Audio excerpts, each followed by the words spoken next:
है ना।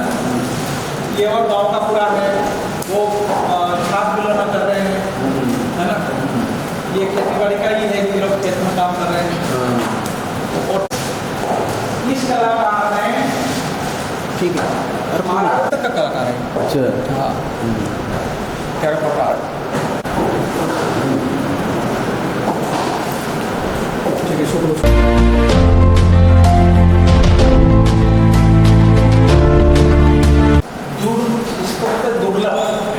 दुर्लभ वस्तु ऐसे पहिए पूरे ही सागवान के, पूरा उत्तम पहिया तो पूरा सागवान का बना।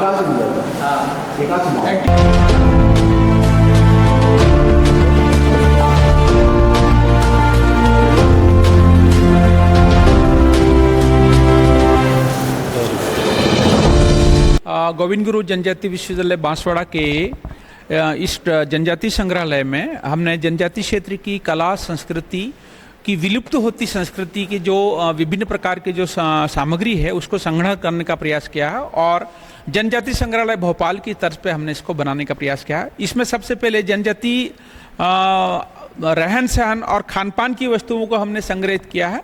रहन सहन में विशेष करके उनके आभूषण जो महिलाओं के श्रृंगार के हैं, पुरुषों के श्रृंगार के हैं, उनको हमने यहाँ संग्रहित करने का पूरा प्रयास किया है।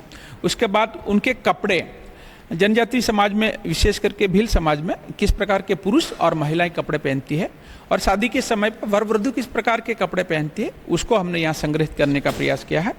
इसके अलावा यहाँ क्योंकि जनजाति क्षेत्र में भक्त लोग भी हैं, भक्त संप्रदाय भी हैं जो पूरी तरह से शुद्ध शाकाहारी होते हैं और गोविंद गुरु के भक्त हैं, मामा बालेश्वर दयाल के भक्त हैं, और वो निर्गुणी भक्त भी हैं, रामदेव जी के भी भक्त हैं। उनकी भक्तों की जो बजाने की सामग्री है, सितार से लेके ढोल, बड़े वाले ढोल, मंजीरे, खंजर, उनको भी हमने पूरा संग्रहित करने का प्रयास किया है।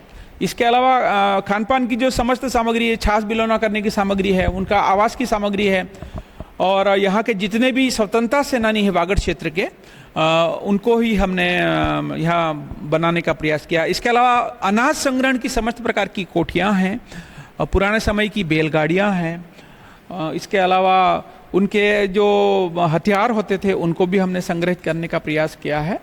पुरानी बैलगाड़ी के पहिए हैं, कृषि के औजार हैं। हमने टेराकोटा आर्ट के नाथद्वारा के कलाकारों को जिन्होंने राष्ट्रीय स्तर पे अपनी कला की छाप छोड़ी है, उस टेराकोटा आर्ट में यहाँ जनजाति क्षेत्र की जो समस्त प्रकार की कृषि संबंधी है, खान पान की है, जनजाति संस्कृति से संबंधित जितने भी एस्पेक्ट होते हैं उस पर हमने टेराकोटा आर्ट को भी यहाँ लगाने का प्रयास किया है। और हमारे यहाँ जनजाति क्षेत्र के जो ट्राइबल कलाकार हैं उनके द्वारा राज्य स्तरीय और राष्ट्रीय स्तरीय कलाकार उन्होंने अपनी अपनी पेंटिंग्स बनाने के प्रयास किए हैं, जिसमें मानव आवास, रहन सहन, खान पान, हमारी संस्कृति, हमारे यहाँ के मेले, बेणेश्वर मेला, घोटिया अम्बा मेला और बांसवाड़ा के जितने भी मेले होते हैं उनको भी हमने यहाँ पे चित्रों के माध्यम से प्रस्तुत करने का प्रयास किया। इसका उद्देश्य हमारा मेन यही है कि हमारे यहाँ जो जनजाति संस्कृति विलुप्त हो जा रही है, आम लोगों को मालूम नहीं है कि पहले किस प्रकार के अनाज संग्रहण के तरीके क्या थे, लोग किस प्रकार की वस्तुओं में जो पात्र होते उनमें खाते थे, चूल्हे में क्या क्या चीज़ें होती थी, बैलगाड़ी क्या होती थी, वस्त्र कैसे होते थे, श्रृंगार की सामान क्या होता था, वो सारा लोग धीरे धीरे भूलते जा रहे हैं और वेस्टर्न कल्चर की तरफ बढ़ रहे हैं। तो हमें हमारी पर्यावरण को संरक्षित रखने के लिए, जनजातीय संस्कृति को सुरक्षित रखने के लिए हमारी पुरातन संस्कृति और परावैभव को सुरक्षित करना होगा और इस संस्कृति की तरफ वापस बढ़ना होगा। जनजाति क्षेत्र के अंदर में जो आदिवासी समाज के अंदर में जो संस्कृति होती थी उनको बचाने के लिए यहाँ पर जीजीटी यूनिवर्सिटी द्वारा नवाचार किया गया है।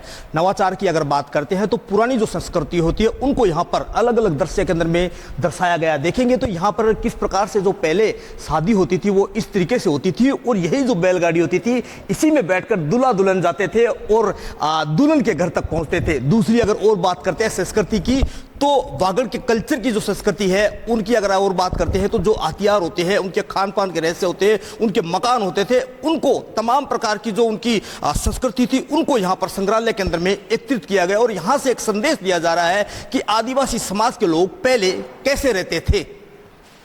आदिवासी जनजाति क्षेत्र के अंदर में आदिवासी समाज के लोग किस तरीके से रहते थे, उन तमाम जो संस्कृति है उनको दर्शाने के लिए जीजीटी द्वारा नवाचार किया गया है। नवाचार के अंदर में पुरानी आदिवासी समाज की जो संस्कृति थी, मकान से लगाकर खाना और रहने से लगाकर खेतीबाड़ी करने तक की तमाम जो कहे तो जो संस्कृति थी उनको यहाँ पर दर्शाया गया है। आदिवासी समाज का तीर कमान हो या फिर उनके खेती करने का तरीका हो और तमाम जो उनके हथियार होते थे, जब वो तीर कमान लेकर जब अंग्रेजों से लोहा लेते थे, उस जो दृश्य होते हैं, उस जो संस्कृति होती है, उनको यहाँ पर है दर्शाया गया। अगर आप मेरे पीछे आप देखते थे, देखिए आदिवासी समाज द्वारा या महिला है, महिला के पुरानी जो संस्कृति का अगर कहें जेवरात यहाँ पर पहने हुए, हाथों के अंदर में मटका है पानी लिए, और एक तरफ अगर कहें तो यहाँ पर हाथों के अंदर में जो आदिवासी समाज का प्रमुख हथियार जिसे कहा जा सकता है तीर कमान, उनको यहाँ पर दर्शाया गया है। आदिवासी क्षेत्र के अंदर में जो शिक्षा की अलग जगाई थी, कालीबाई उनकी प्रतिमा का यहाँ पर दिखाया गया है। नानाबाई खाट हो, गौरी शंकर उपाध्याय हो, गोविंद गुरु हो या माऊजी महाराज हो या फिर दोला भगत हो या फिर मामा बालेश्वर दयाल हो, यही वो महापुरुष थे जिन्होंने आदिवासी क्षेत्र के अंदर में एक संस्कृति बचाने के साथ साथ उन्होंने इस आदिवासी क्षेत्र के अंदर में शिक्षा की अलग जगाई थी। राजा बासिया भील जिनका नाम अभी फिलहाल वहां की प्रतिमा बनाया गया और संग्रहालय भी यहां पर बनाया जा रहा है, इन्होंने ही कहें तो बांसवाड़ा को बसाया गया था, ऐसा कहते हैं। हरदेव जोशी जो बांसवाड़ा के थे और 3 बार मुख्यमंत्री रहे थे, उनका नाम भी है वो कहे तो पूर्व मुख्यमंत्री के नाम से गिना जाता है। वागड़ के लोगों को इस बात पर आज भी गर्व है। पूर्व कैबिनेट मंत्री अगर स्वतंत्र सेनानी भीखाबाई की बात करते हैं तो भीखाबाई के नाम से जो नहर है वो आज भी प्रचलित है और उसकी नहर के अंदर में जो पानी आता है उससे कहीं ना कहीं किसानों के लिए राहत भरी खबर है।